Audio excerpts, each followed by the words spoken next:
Hello there. Today I'm going to tell you a little bit about universal design in the physical world. It's true, we all live in the same world together. However, depending on our own needs, the world around us may look very different. The physical world around us should be designed to be effective and maneuverable for every person, regardless of their needs. I would like to remind you that universal design is design that works for every single person. Universal design does not cater to the needs of specific groups of people. Instead, it equally addresses the needs of everyone. If you would like to learn more, you can watch my video called Universal Design Basics. If we open our minds to universal design and open our ears to those who see the world a little differently, we can make this world a fantastic place for every single person to learn in, interact with, and be a part of. Universal design helps us accomplish this. If you have no special mobility needs, walking down a sidewalk or walkway is probably a pretty thoughtless action. But have you ever experienced a sidewalk or walkway that is just not nice to walk on? Perhaps it's just too narrow, or the steps are too steep, or the material that the path is made out of is much too bumpy for the way that you're walking or the shoes that you're wearing. You may notice that some places seem to be designed without the needs of many different people in mind. If an architect has no experience with special mobility needs and has not been exposed to universal design and accessibility, he or she may not design things in a way that is very useful to all of the people that might end up using it. To meet Universal Design Principle 1, Equitable Use, a sidewalk should be wide enough to allow people in wheelchairs to navigate and pass by others, be flat enough to make wheelchair navigation feasible, and have no obstacles for wheelchair users or for blind users to bump into. The sidewalk should have curb cuts so that anybody with special mobility needs, such as a wheelchair, a stroller, or maybe even a bicycle or a skateboard, can navigate onto the sidewalk easily. And there should be clear, predictable boundaries, making navigation for users who are blind much easier. If you don't need to utilize these things, they probably aren't very visible to you, and that's part of universal design. To meet Universal Design Principle 4, Perceptible Information, sidewalks should have detectable warnings built into curb cuts that warn people who are blind that they are approaching a street. These bumps, ridges, or grooves are not large enough to cause other people issues when they're walking on the surface. Even if we don't notice them, they can be so valuable to someone who cannot see the world around them with their eyes. These bumps and ridges can also help people with navigation, guiding them to certain places. And this strategy could also be used to warn people when they are approaching road construction or any other obstruction that a blind person would need to know about. To meet Universal Design Principle 6, Low Physical Effort, sidewalks should be smooth and free of bumps and cracks that would make it hard for people to move around. Curb cuts and ramps that make these sidewalks easily usable by everybody also apply here. Have you ever walked around on a sidewalk that was very cracked or made of cobblestones or bricks that are coming out of place or very, very bumpy? This experience might have been simply uncomfortable for you, but for someone wearing high heels or someone using a personal mobility device, this could prove to be a great challenge. Using a sidewalk should not take much effort, no matter who you are or how you're getting around. Next, we will talk about building entrances. You may or may not grumble when there are stairs you must climb to get into a building. However, imagine if those stairs meant that you just couldn't get into the building.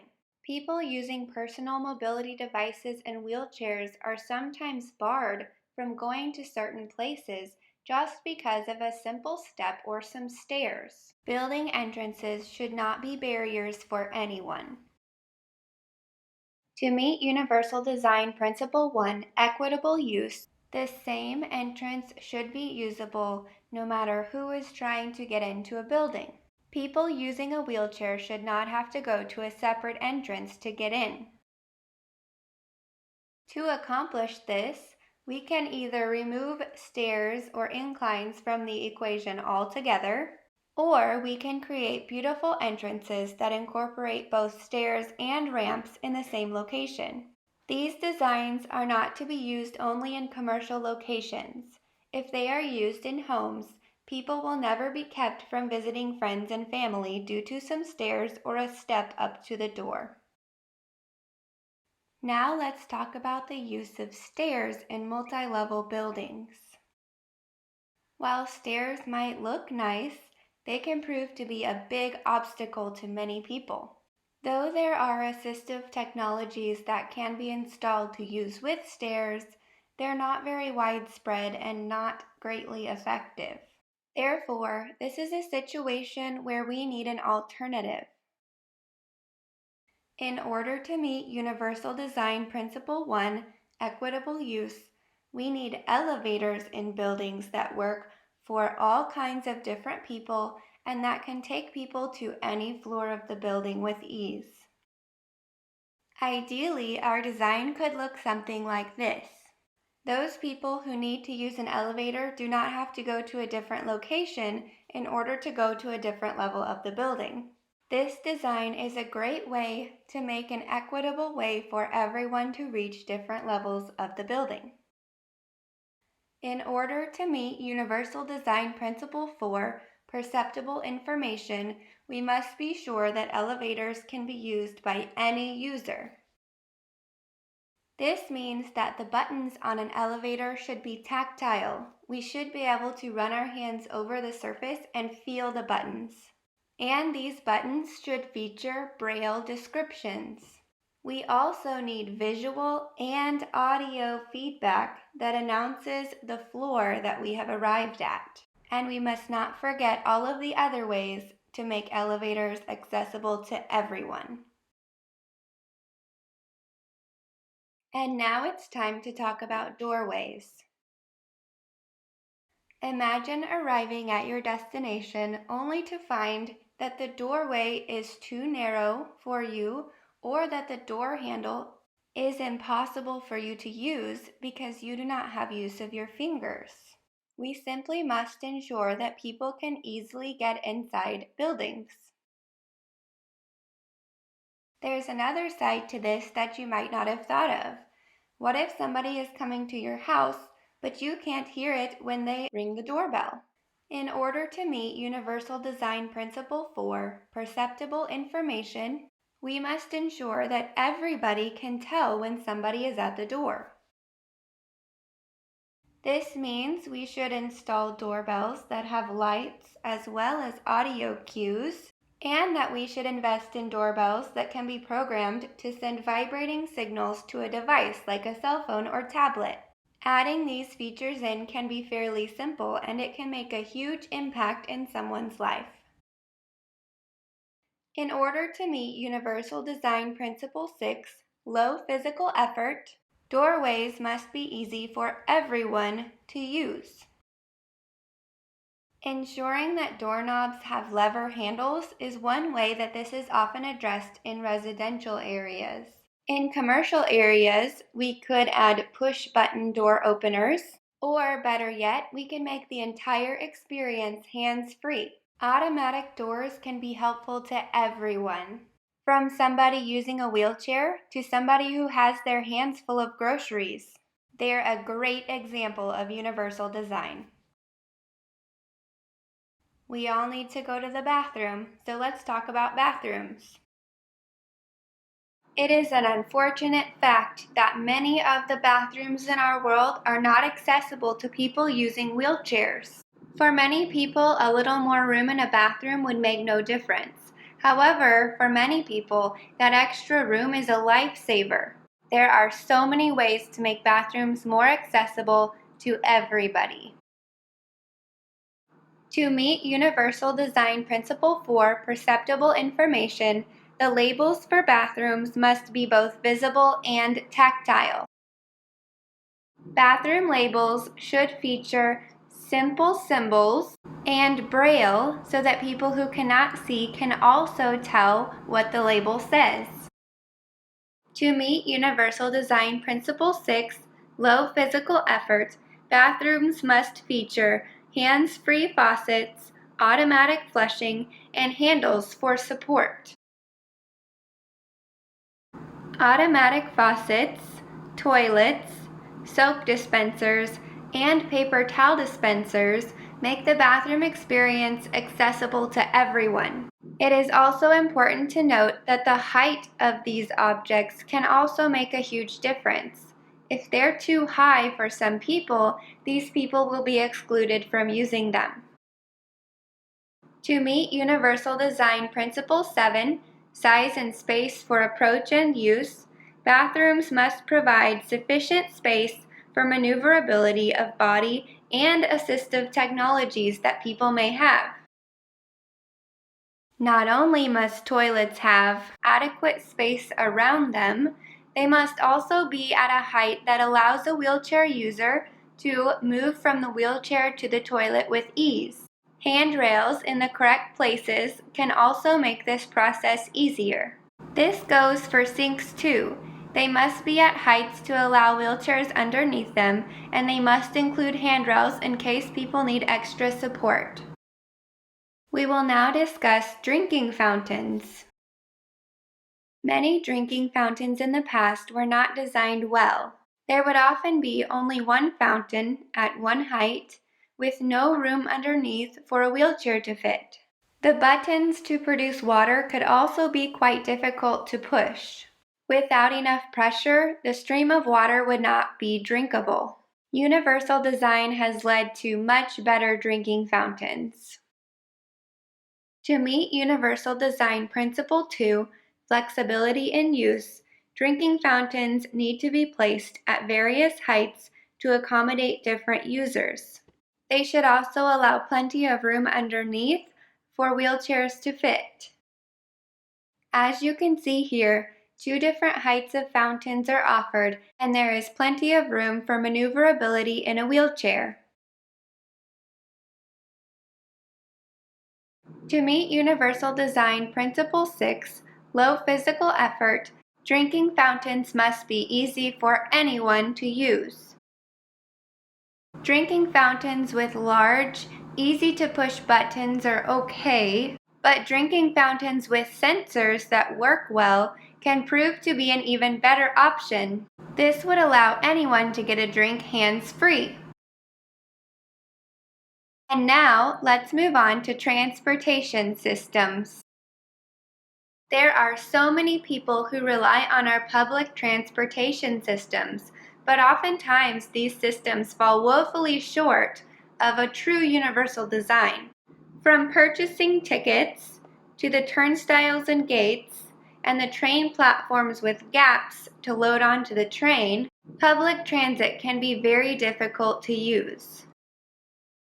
To meet Universal Design Principle 4, perceptible information, public transportation systems need to invest in ensuring that a variety of people will know what is going on in the train station at all times. Everyone should be able to tell where to go, when to go, and how to go, as well as understand how the system works.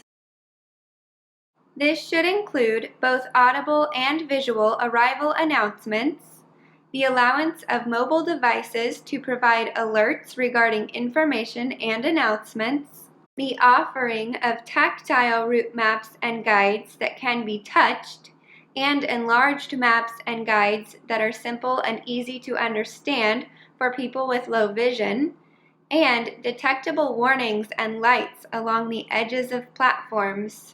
This would include warnings that can be felt by a blind person. The entering and exiting of trains should be across a flat, safe surface that does not have a gap. And high contrast colors should be used on train doors to distinguish them from the rest of the environment. To meet Universal Design Principle 7, size and space for approach and use, turnstiles and gates must be large enough and wide enough for wheelchairs and various sizes of people to use. Nobody should have to go to a separate location to enter the platforms. We must also remember that every single part of the transportation station must have enough space for wheelchair users and people of various sizes. We must also ensure that the systems used to purchase tickets are accessible to everyone, and we can offer reusable fare card systems and the purchase of tickets online. Lastly, we will discuss universal design of taxi services. Most taxis are not accessible to a person in a wheelchair, and people who are blind may have a lot of trouble using a taxi if they don't know what is going on. Designers have come up with some really cool ways to address this. To meet Universal Design Principle 2, flexibility in use, there are taxis that allow for the use of a wheelchair. They have loading ramps and plenty of room on board for wheelchairs. Along with this, it is important to offer multiple methods of payment. It may not be feasible for some people to carry around cash, but they may be able to use a credit card just fine. Giving people the option to use online payment methods would provide even further benefits.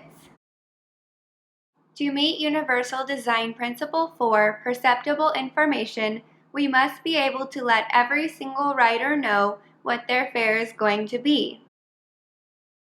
There are now automated fare computers in some taxis that make a big difference.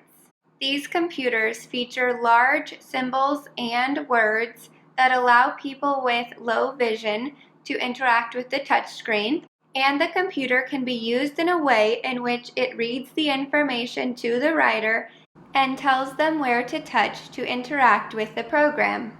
This way, it can be used by blind people too. To meet Universal Design Principle 5, tolerance for error, these systems must feature large clickable areas and fonts that help people see things clearly. Notice how the colors on this touchscreen feature high contrast. Also notice the large, simple font. And take a look at the large clickable areas for each section of the touchscreen, and the handy repeat button in the middle. All of these elements combined help prevent people from making mistakes, understand when they've made a mistake, and recover from those mistakes. To review, we have discussed universal design for the physical world as it pertains to sidewalks, building entrances, multi-level buildings, doorways, bathrooms, drinking fountains, public transportation systems, and taxis.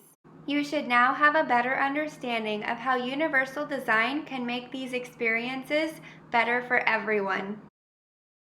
Next time you're out and about or traveling somewhere, I want you to stop and take a hard look at the things around you. Would they exclude some people or make the experience less than great? Is there a much better way to do it? We can all be advocates for universal design. Remember, universal design makes experiences better for everyone, and that makes our world a better place. Thank you so much for taking time out of your day to learn a little bit more about universal design with me. I would also like to thank Dr. Robert Gibson for the use of his lecture materials to make this video. This work is licensed under the Creative Commons Attribution Non-Commercial No Derivatives 4.0 International License. To view a copy of this license, visit creativecommons.org/licenses or send a letter to Creative Commons, P.O. Box 1866, Mountain View, California 94042, USA.